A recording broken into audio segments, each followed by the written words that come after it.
Hi friends, welcome to my channel. మనం ఇప్పుడు ఉన్న ప్లేస్ వచ్చేసి సోమనాథ్ ఆలయం యొక్క పరిసర ప్రాంతం.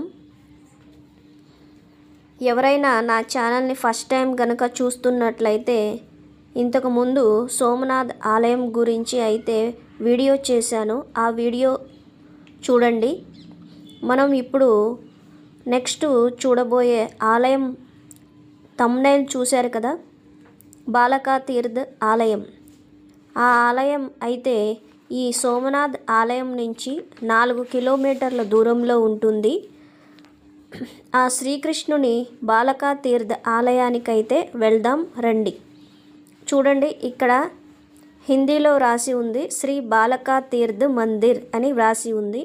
ఇదేనండి శ్రీకృష్ణుడు తిరిగిన ఆలయం.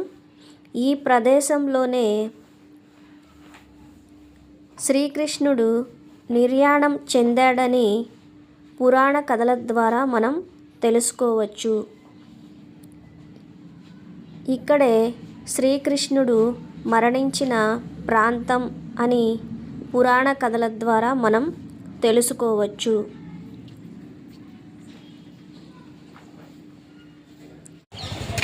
సోమనాథ్ వెళ్ళిన వారు ఈ ఆలయం దర్శించుకోవడానికి కూడా తప్పకుండా వస్తారు.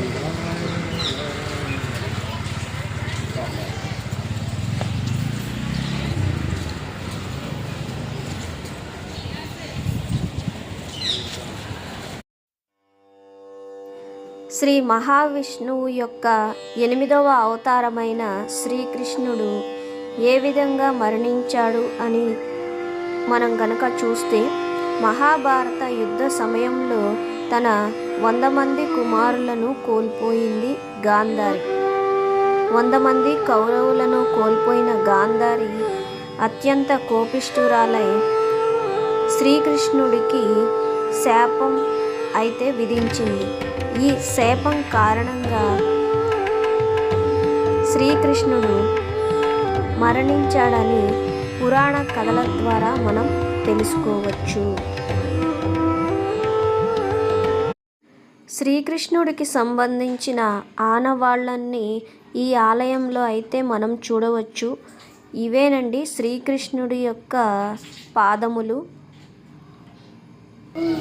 ఈ ఆలయానికి వచ్చిన భక్తులందరూ ఈ పాదములకి అయితే అభిషేకం చేసుకుంటారు.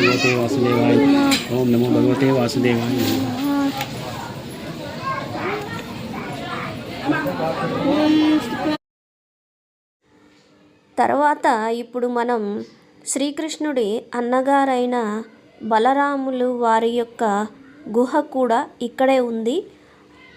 ఆ గుహ మనం ఇప్పుడైతే చూద్దాం రండి. ఇదేనండి ఆ బలరాముల వారి యొక్క గుహ. బలరాముల వారు తన అవతారాన్ని చాలించవలసిన సమయం వచ్చినప్పుడు ధ్యాన సమయంలో ఉండగా బలరాముని యొక్క నోటి వెంట నుండి తెల్లటి పాము ఈ గుహలోకి వచ్చిందని చెబుతారు.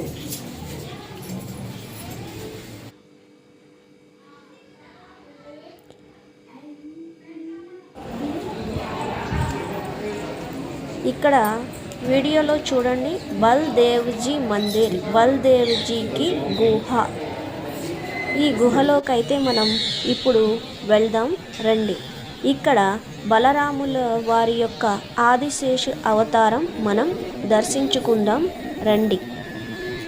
హిందూ పురాణాల ప్రకారం ఈ బలరాముడు ఆదిశేషుని అవతారంగా చెప్పబడ్డాడు.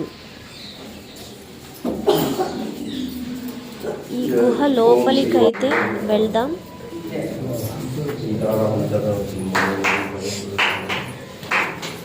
ఇప్పటికీ కూడా ఇక్కడ ఒక తెల్లటి పాము తిరుగుతుందని ఇక్కడ అనుకుంటూ ఉంటారు.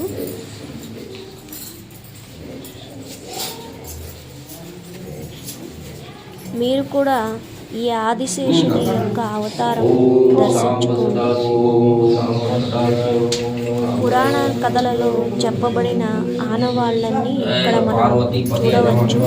ఇక్కడ శివలింగానికి భక్తులు ఎంతో చక్కగా పూజలు అయితే చేసుకుంటున్నారు. మీరు కూడా దర్శించుకోండి.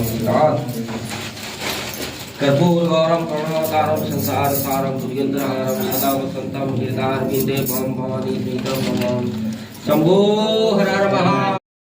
ఇప్పుడు మనం శ్రీకృష్ణుని ఆలయం చూడడానికైతే వెళ్దాం రండి. మధ్యలో చిన్న శివలింగం, కాశీ విశ్వనాథుని శివలింగం అయితే ఉంది. ఆ శివలింగం దర్శించుకున్న తర్వాత శ్రీకృష్ణుల వారు తన శరీరాన్ని వదిలిన ప్రదేశం.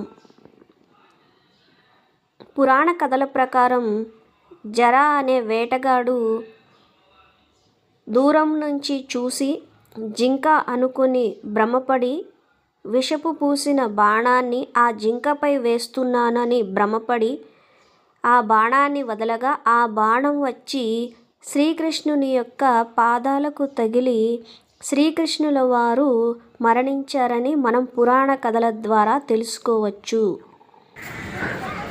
ఆ వేటగాడు జింక అనుకుని వచ్చి చూడగా ఆ బాణం శ్రీకృష్ణుని వారి యొక్క పాదాలలో నుంచి లోపలికి గుచ్చుకుని బయటికి రాగా ఆ వేటగాడు బాధపడి క్షమాపణలు అడుగుతున్నట్లు ఈ దృశ్యం మనం ఇక్కడైతే చూడవచ్చు. జర అనే వేటగాడు శ్రీకృష్ణుల వారు